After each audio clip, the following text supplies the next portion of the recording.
This clip is brought to you by SaveWithConrad.com.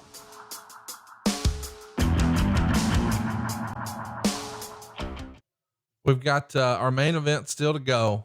They get plenty of time too. 27 minutes and 43 seconds. Of course, we're talking about Team SmackDown versus Team Raw for the second year in a row. It's the main event.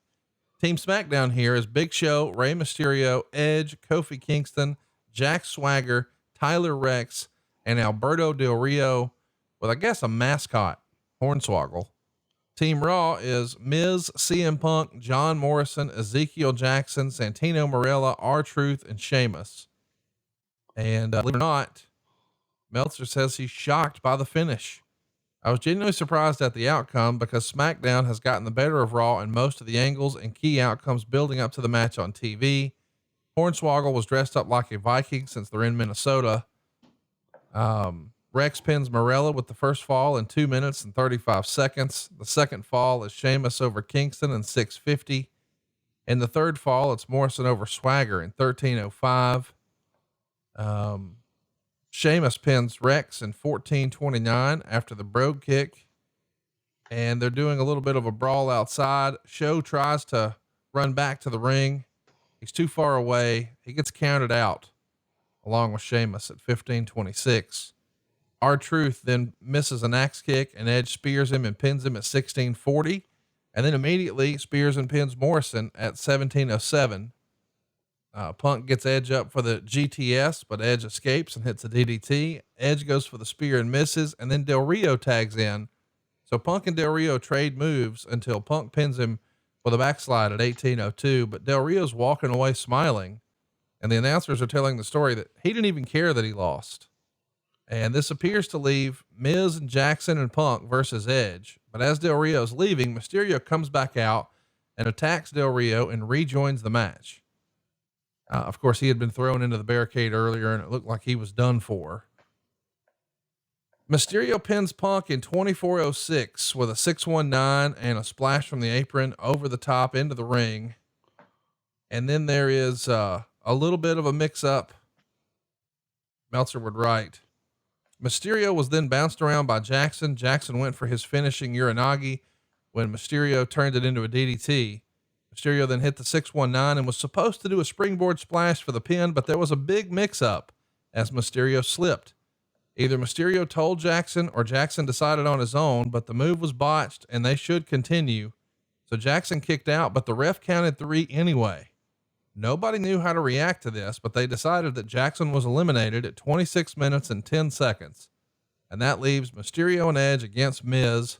Mysterio's going to go for the 619, but Alex Riley, who'd been at ringside the entire match, stops him.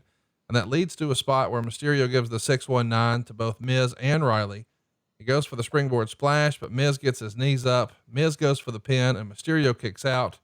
And then, believe it or not, Mysterio hot tags Edge. He spears and pins Miz, and that's all she wrote. 2.25 stars. Lots to unpack here. First of all, the botch. I watched it several times, and it does look like Ezekiel Jackson got his shoulder up after the 3 count, but very close to it. I mean, it might be like 3.1 seconds. So there is some confusion for the announcers. They're still probably trying to process the botched move from Rey, and that's going to happen if you're going to do all these high risk acrobatics. Eventually, you're not going to nail one. And that's what happened here. What should the protocol be when a guy's supposed to hit the planned finish, but for whatever reason, it doesn't look awesome? Is there a rule of thumb that when in doubt, do this? No, but I would say if it, if it didn't look good, my God, Rey Mysterio and Big Zeke, that Rey had to look like a flea on the beach out there with Zeke, for God's sakes. It had to be something flush. Number one, I would have had Show knock Zeke out anyway to protect Zeke. I'm not sure Rey beating Zeke was where you wanted to go with him. My God, that guy had the biggest traps I've ever seen in my life. Yeah. Remember Zeke? Oh, dude, he looks like one of those, Mr. Olympia style builders with his monster traps.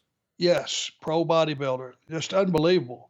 And it looks superhuman. It was one of those deals. I think you're probably testing the bounds of my believability, even though Rey Mysterio figures out how to win. That one was a bit much. I don't know if I would have went there in that pairing, but the rule of thumb is if something screws up, wrestle on, take a couple of minutes and get back to something else and just do something else for the finish. Somebody got to think in there and somebody got to react. Ray would have probably been the guy to have done the thinking at that time.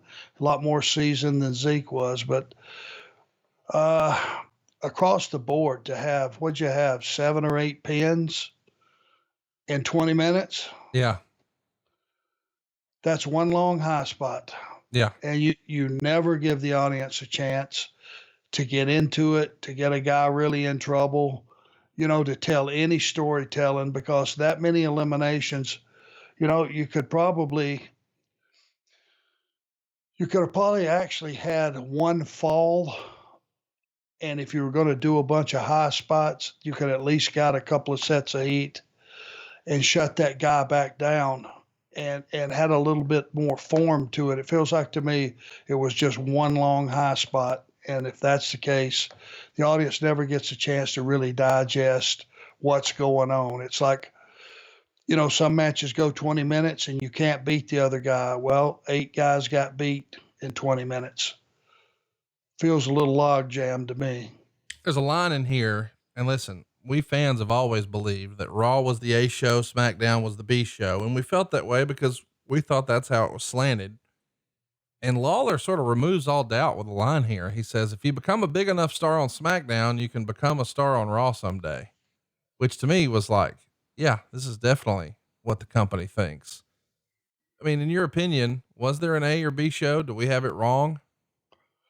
Well, I think that the thing that a lot of the talent felt, because hell or high water, Monday night, Raw was going to be on USA Network, period. SmackDown got moved around and bumped around like the bastard child. It was like nobody really wanted SmackDown. And the talent took it personally.